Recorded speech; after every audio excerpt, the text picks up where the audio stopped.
관한 말씀을 우리 같이 읽었습니다. 자, 하나님은 1년 중에 특별히 그 이스라엘 종교력으로, 우리 지금 그레고리력 태양력으로 7월 10일이 아닙니다. 이스라엘의 종교력으로 7월 10일 한 날을 이제 속죄일로, 대속죄일로 이렇게 정하셨어요. 이 날이 안식일임을 우리가 알 수가 있는데, 자, 이 속죄일 날 드리던 제사가 매일 드리던 제사와 다른 점이 두 가지가 있습니다. 자, 매일 죄를 지면 이제 5대 제사 중에 이제 제사를 지냈지 않습니까? 하나의 제사를 드릴 때도 있지만 여러 가지를 겹쳐서 드린 적이 많은데, 죄의 문제, 특별히 자기의 개의 문제, 죄의 문제를 집중적으로 드리는 제사가 이제 번제고, 또 이렇게 하나님의 성소를 더럽혀서 성소를 정결하게 하는 제사가 속죄제고, 이제 여러 가지 우리가 제사를 지내는데, 이게 이제 번제는 특별히 매일 아침 저녁으로 이렇게 제사를 지냈어요. 그래서 매일 우리의 죄의 문제를 해결받을 수가 있었는데, 그런 제사가 있음에도 불구하고 하나님께서는 특별히 또 7월 12일 하루를 정해서 이날 특별한 속죄 제사를 전 민족적으로 지내도록 그렇게 하셨습니다. 근데 이제 오늘 말씀을 읽어보면은 매일 지내던 이제는 번제와는 다르게 두 가지가 있어요. 두 가지 특징이 여기 나옵니다. 속죄 제사, 대속죄일 날 드리는 제사에는 다른 점이 두 가지가 있는데, 첫째는 뭐가 다른 것 같아요? 여러분 읽어보시면은, 이 대속죄일 날은 하나님께서 특별히 지성소에 들어가는 걸 허락하셨어요. 그러니까 다른 번제 때는 지성소에 못 들어갑니다. 대제사장도 못 들어가요. 왜 그렇죠? 지성소 안에는 언약궤가 있고, 그 언약궤의 덮개가 속죄소죠. 속죄소. 히브리 말로 이제 카포레트라는 말인데, 속죄소라 그래요. 거기에 하나님이 임재하시는 거예요.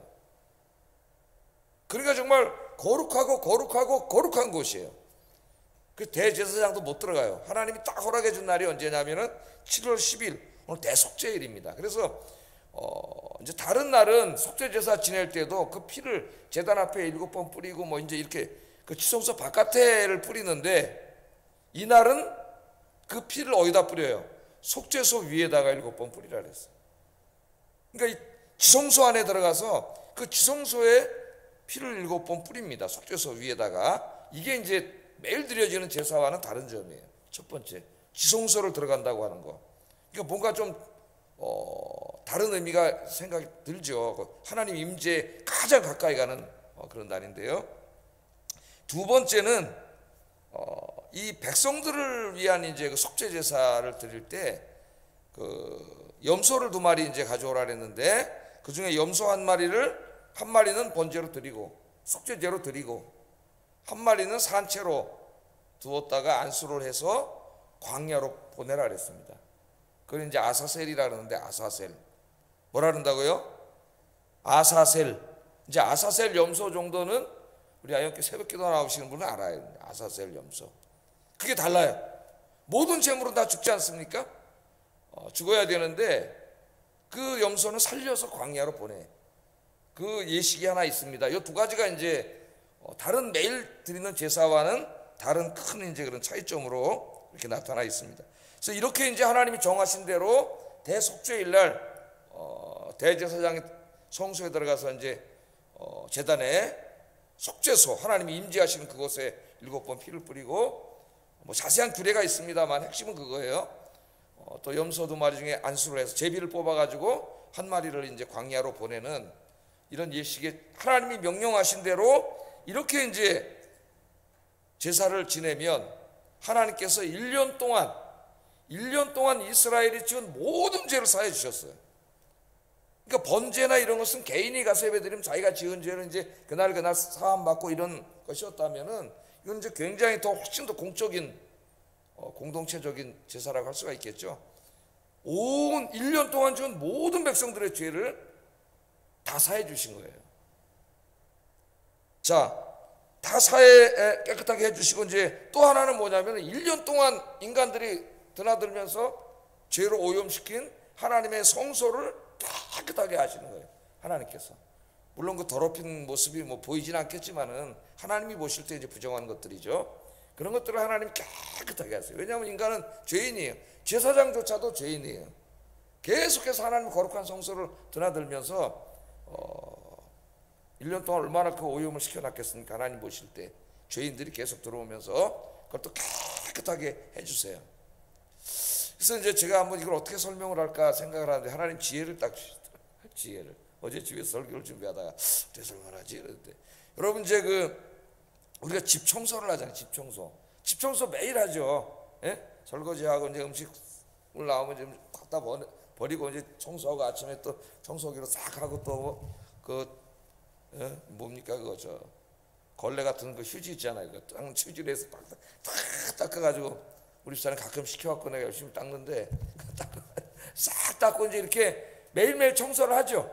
매일매일 청소하면 이제 눈에 보이는 곳은 이렇게 좀 깨끗하고 그렇게 하는데, 근데 이제 그러다 보면 어떻게 돼요? 뭐 이제 옛날 같으면 이제 등 위라든가 뭐 이렇게 책상 밑에, 침대 밑에, 소파 밑에 이런 데는 이제 먼지가 그대로 계속 쌓이고 뭐 나중에 보면 먼지가 이만큼씩 한 번씩 닦아내잖아요. 대청소를 하잖아요. 대청소를 하면은 이제 집안에 먼지 하나도 없이 깨끗하게 이제 대청소를 하는 거죠. 요새는 그 대청소하기 힘들어가지고 그 이제 해주는 분들이 있다래요. 돈을 이제 상당히 주면은 와서 청소를 한번 싹 해준답니다.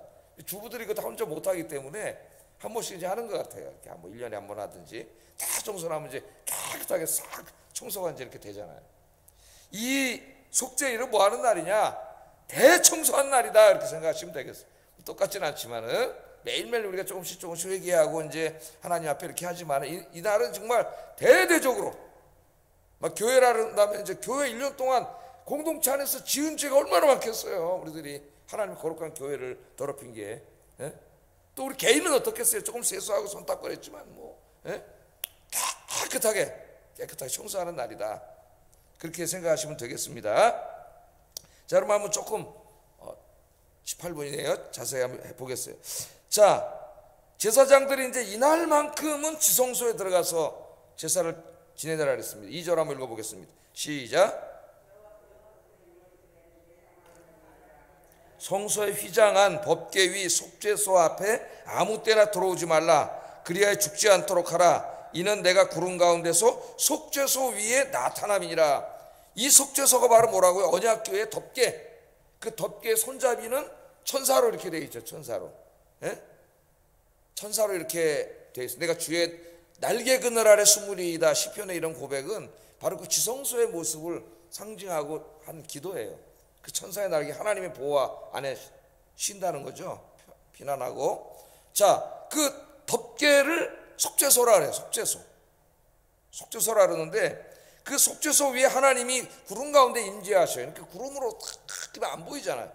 그런 가운데 이제 하나님이 속죄소에 임재해 계시기 때문에 거기에 들어오면 죽어요. 거룩하지 않은 인간이. 아무도 못 들어와요. 거기는 1년에 단 한 사람만 허락하시 한 번. 그게 대제사장입니다. 근데 이 말씀을 주실 때 1절에 보면은 아론의 두 아들이 여호와 앞에 나아가다가 죽은 후에 줬다는 것을 강조하고 있어요. 여러분 아론의 두 아들 생각나시죠? 나답과 아비후. 제사장이 첫 제사장 임명을 받아가지고 첫 제사를 드리는 날에 아버지가 이제 제사를 지난 다음에 아들들이 들어가서 분향을 하다가 죽었잖아요. 거기서 분향을 하다 죽었어요. 왜? 하나님이 명하시지 않은 다른 불로 분향을 하다 죽었어요. 거기서 거룩하신 하나님 앞에 거룩을 범했기 때문에 죽었습니다. 그 얘기를 하나님이 하시면서 속죄일 규례를 주시니까 이거는 이제 더 위험한 일이에요. 분향단은 지성소 바깥에 있어요. 그런데 속죄소는 지성소 안에 있어요. 그러면서 하나님 강조하시잖아요. 거기 내가 임재한다고. 그러니까 나답과 아비후는 분향하다가 잘못해서 죽었는데 이제는 그 문을 열고 지성소로 들어가기 때문에 이건 더 위험한 일이에요. 그래서 하나님께서 오늘 이 말씀을 하신 거예요. 아론의 두 아들이 여호와 앞에 나가다 죽은 후에 이 말씀을 하시면서 거룩에 상당히 이제 하나님 말씀대로 순종해야 됨을, 이 거룩한 절차를 하나님 강조하시는 겁니다. 이 말씀 속에 하나님을 너무 친밀하신 아빠로만 교회에서 가르친 결과, 틀린 말은 아니지만은 하나를 가르치지 않았어요. 아빠로만 가르치는 결과 하나님을 두려워하는 경외심이 약해졌어요. 제가 가끔씩 설교할 때 말씀드리죠. 신앙은 하나님이 우리 아빠이시면서 온 우주를 창조하신 절대 타자, 초월하신 하나님, 임을 잊으면 안 된다고. 그 우리가 절대 타자로서의 창조주로서의 하나님에 대한 신앙이 있어야 그 하나님이 나의 아빠 되어 주심에 대한 감사도 있는 거예요. 근데 너무 요새 교회에서 아빠 하나님만 하다 보니까 하나님과 친밀감 그것만 생각을 하지 그 하나님이 어떤 분인가를 생각하지 않아요. 현대 교회에서 하나님에 대한 경외심과 두려움이 약해졌습니다. 지나치게 친숙하면 하나님을 가볍게 여길 위험이 있어요. 그래서 하나님이 임재하신 존전에 와서 함부로 행동하고 말하고 죄 짓고 이런 걸 아무렇지도 않게 생각해요. 거기에 대한 하나님의 징벌이 있는데 성경이 이걸 이야기하고 있는데 생각하지 않는 거예요. 하나님을 두려워하지 않는 거예요. 그 두려워하면 무서워하는 게 아니라 경외하는 마음이죠. 경외하는 마음. 예를 들면 대표적인 게 사무엘하 7장 우리가 공부했는데 우사라고 하는 제사장이 그날 법궤 하나님 언약궤를 운반해 다윗성으로 가지고 오는 그 영광스러운 날 죽잖아요. 왜 죽었어요? 그걸 수레에다 싣고 오다가 타작마당 앞에 지내오니까 덜컹하니까 떨어질 언약궤가 떨어져 깨져버리잖아. 그리고 손으로 잡은 거죠. 죽어버렸어. 그럼 우리가 이상하지 않습니까? 아니 언약궤가 덜컹해서 떨어진 그 잡아야지. 그럼 안 잡아? 그걸 잡아서 죽었죠 물론 그가. 그러나 우리가 이제 사무엘하 7장 배울 때 공부한 것처럼 이 사람이 단지 그냥 정말 어떤 그 돌발 상황에서 그걸 하나님의 언약궤를 보호하려고 잡아서 죽은 게 아니라 그랬죠. 그럼 제가 그때 말씀을 가르쳤잖아요. 성경 다 읽으면서 언약궤는 고리를 4개 만들어 가지고 거기다가 이제 이게 고리를 언약궤를 지는 대를 끼고 그 다음에 언약궤를 만지지 말라 그랬어요. 그래서 4명의 이제 레위인이 가서 어깨에다가 이 작대기만 쥐고 들고 가는 거죠. 언약궤를 만지면 안 돼요. 하나님 임재 상징이기 때문에 그렇게 이제 하라고 다 가르쳤죠. 그리고 언약궤를 만지면 죽는다 그랬어요. 분명히. 그런데 이 우사가 어떻게 했습니까? 수레에다 실었어요. 지 멋대로. 왜냐하면은 이제 기술이 발전하다 보니까 바퀴가 개발되고 지 생각이에요. 제사장이 아니 이렇게 편리한 방법이 있는데 이걸 왜 어깨에다 쥐고 가? 수레에다 실으면은 싹 그냥 편안하게 가는데 요새 이런 생각을 가진 목회자들이 많을 수가 있어요. 말씀을 어기고 이렇게 편리한데 그러고 거기다 그냥 실은 거야. 실으면 당연히 이게 덜컹할 수 있는 문제가 생기고 그러면 손으로 잡아야 되는 문제가 생기면 죽는 거잖아요. 그러니까 이 우사는 그 갑자기 생기는 그 돌발 상황에서 그걸 잡아서 죽은 게 아니에요. 평소에 그렇게 사는 사람이 하나님을 무시하고 하나님 말씀을 무시하고 지 멋대로 하는 사람이에요. 하나님에 대한 두려움과 경외심이 없어진 사람. 그러니까 그 마음대로 수레에다 싣고 떨어지면 잡고 그래서 그 사람이 죽은 거예요.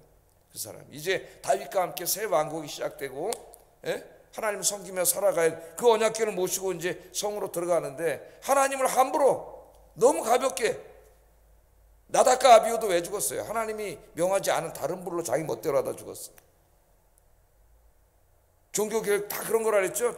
가톨릭 1000년 역사가 하나님 말씀대로 안 하고 지 멋대로 죽여들여 하다가 교회가 타락한 거 아닙니까? 우리 대한민국 교회도 우리 교회도 다 말씀에 비추어 봐서 생각을 해야 돼. 편리함, 막 과학기술이 발전하고 막 엄청난 편리함 속에서 자칫하면 우리가 하나님에 대한 경외감을 잃어버릴 수가 있습니다. 우리 모두가 관심을 가져야 될 일이고요.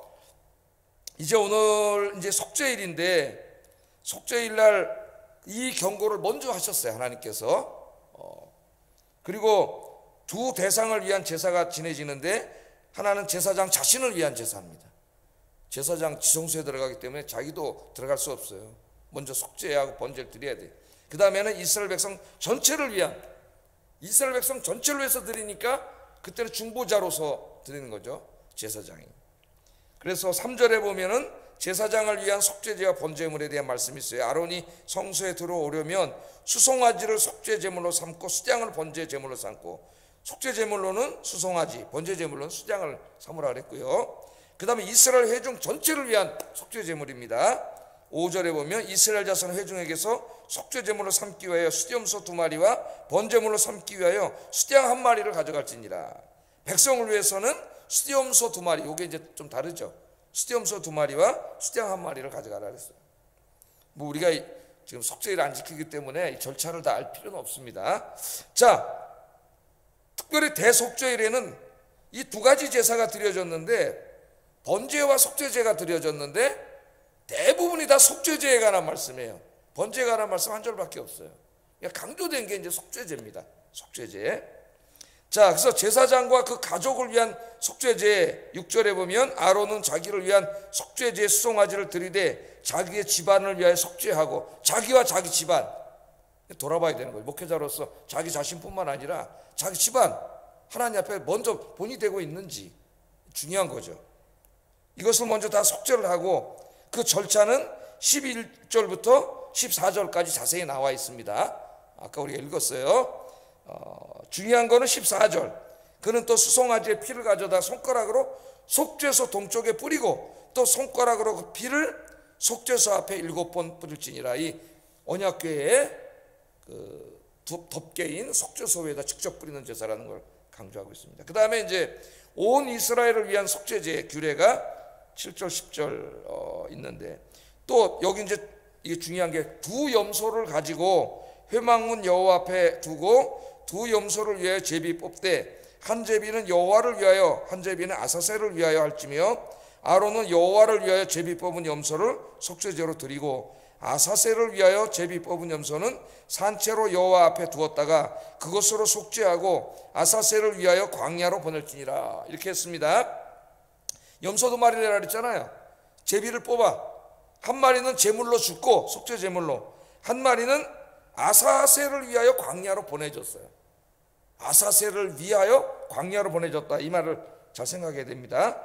그 절차는 15절부터 19절에 이제 자세히 나와 있어요. 한번 읽어보세요. 집에 가셔서. 우리가 집중해서 보아야 할 부분은 아사셀로 뽑힌 염소입니다. 아사셀에게 보내지기 위해서 뽑힌 염소. 21절 22절 이거 한번 읽어보겠어요. 21절 22절 시작.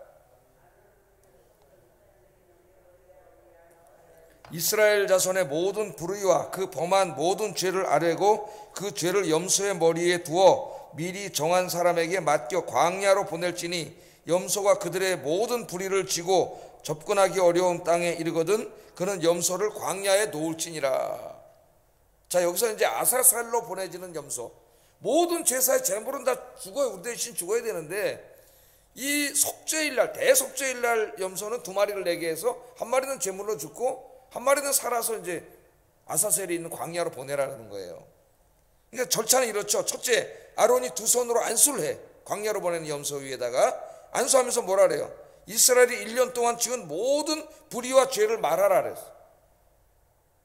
안수하면서. 예? 그리고 그 다음에 어떻게 해요? 모든 염소의 죄를 그 머리에, 말할 때 그 머리에다 다 두는 거예요. 이스라엘이 1년 동안 모든 지은 죄를 그 머리에다 다 두는 거예요. 그래서 어떻게 돼요? 광야에 있는 아사셀에게로 보내는 거예요. 광야에 있는 아사셀에게. 자, 그럼 여기서 핵심적인 게 뭐냐면 아사셀이 뭐냐, 이거. 아사셀이 누구냐? 왜 아사셀이 광야에 누군데 이 염소를 보내냐?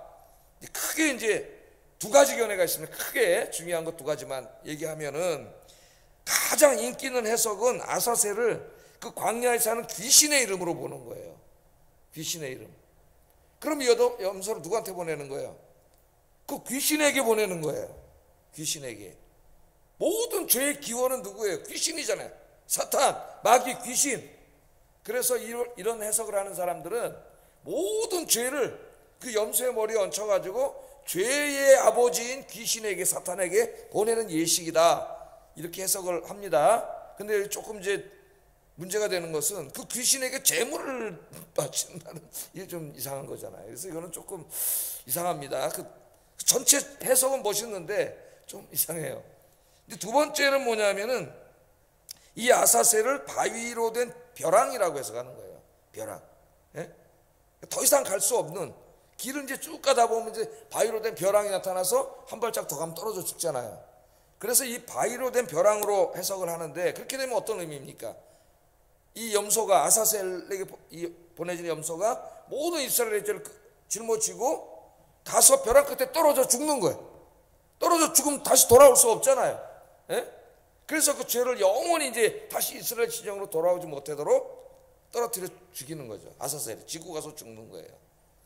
두 가지로 이제 크게 해석이 될 수가 있는데 아마 후반부가 더 맞을 거예요. 아마 귀신에게 보내서 죄는 그 귀신의 아버지, 죄의 아버지에게 보낸다는 것은 참 좋은데 거기 재물을 드린다는 게 이상한 거죠. 예? 그래서 두 번째 해서 마지막 그 벼랑 끝으로 보내서 모든 죄를 짊어지고 떨어져 죽는, 보라 세상 죄를 지고 가는 하나님의, 거기는 어린 양이라고 했지만은 하나님이 이제 아사셀이죠. 아사셀로 가서 돌아가시는 거죠.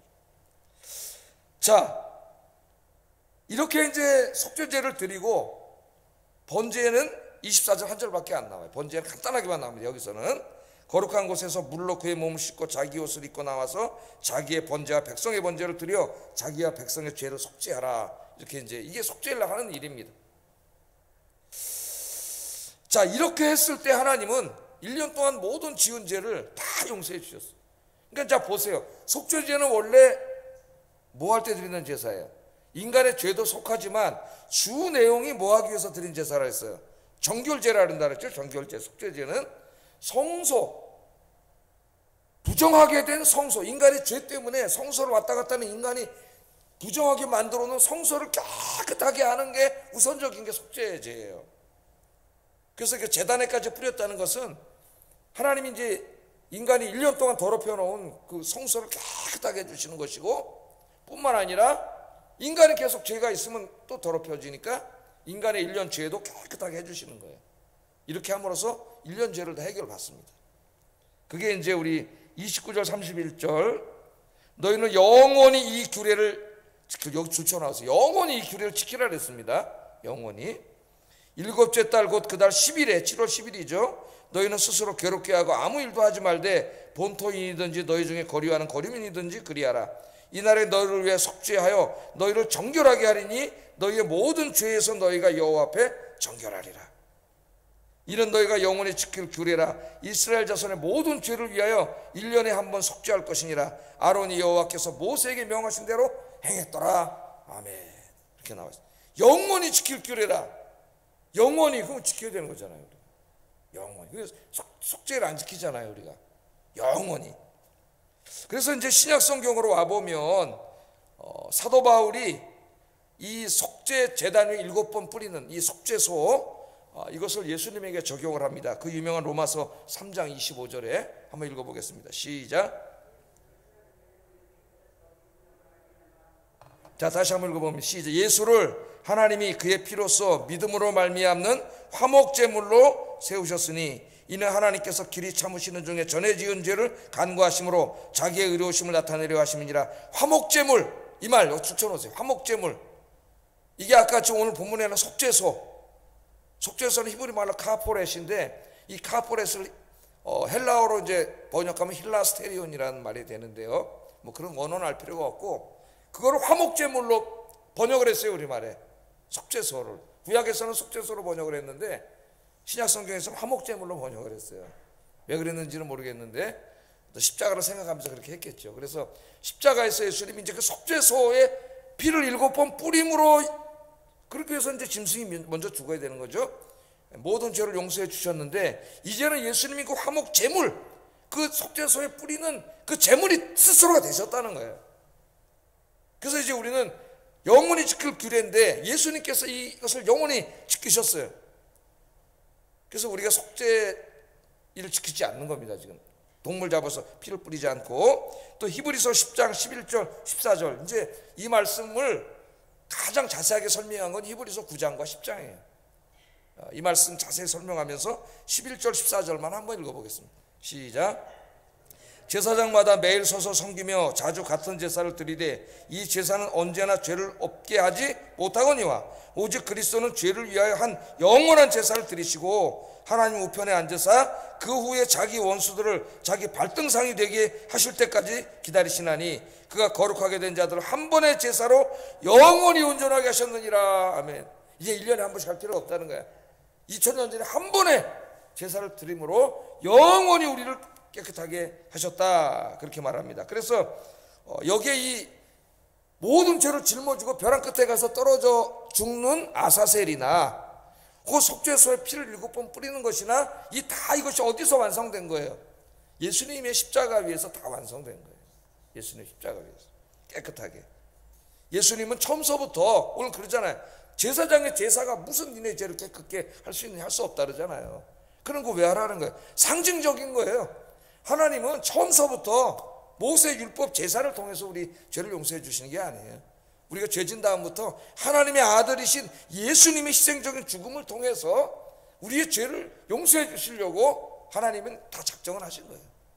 그러나 그 주님이 오실 때까지 그 상징적인 의미로 제사 제도를 둔 거죠. 이거를 모르고 유대인들은 예수님을 배격하고 계속 성전에서 제사를 지낸 거예요.